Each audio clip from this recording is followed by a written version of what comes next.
বাংলাদেশ ক্রিকেটে এটা কখনো আশা করি নাই, যেটা আমাদের বাংলাদেশ ক্রিকেটের নারী দলের সাবেক অধিনায়ক এক্সপিরিয়েন্স গার্লস জাহানারা আলমের সাথে যেটা ঘটছে, যেখানে মেয়েদের সম্মান করার কথা, মেয়েদের আগলে রাখার কথা, সেখানে মেয়েদের মান সম্মান নিয়ে খেলা, এটা মেনে নিতে পারলাম না। আমি একদম মেনে নিতে পারলাম না। আপনার কাছে কেমন কী লাগলো আমি জানি না। ইতিমধ্যে এই নিউজ সবাই পেয়ে গেছেন, পুরাই ভাইরাল ট্রেন্ডিং নিউজ।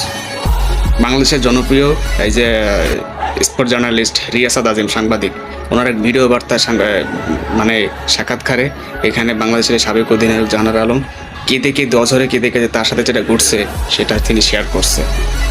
মানে চিন্তা করতে পারতেছেন কতটা কষ্টে থাকলে কি ভয়াবহ অবস্থা হয়েছিল তার সাথে, সে না পারে এখন বলতে বাধ্য হইতেছে। এবং বাংলাদেশের তার দলের সতীর্থ বর্তমান বাংলাদেশের ক্যাপ্টেন্সি করতেছে নারী দলের জ্যোতি, তারপরে নাহিদা, তারপর হচ্ছে আরও অনেকেই আছে, ঋতুমণি, পিঙ্কি, এরাও এর সাথে হালকা পাতলা জড়িত আছে।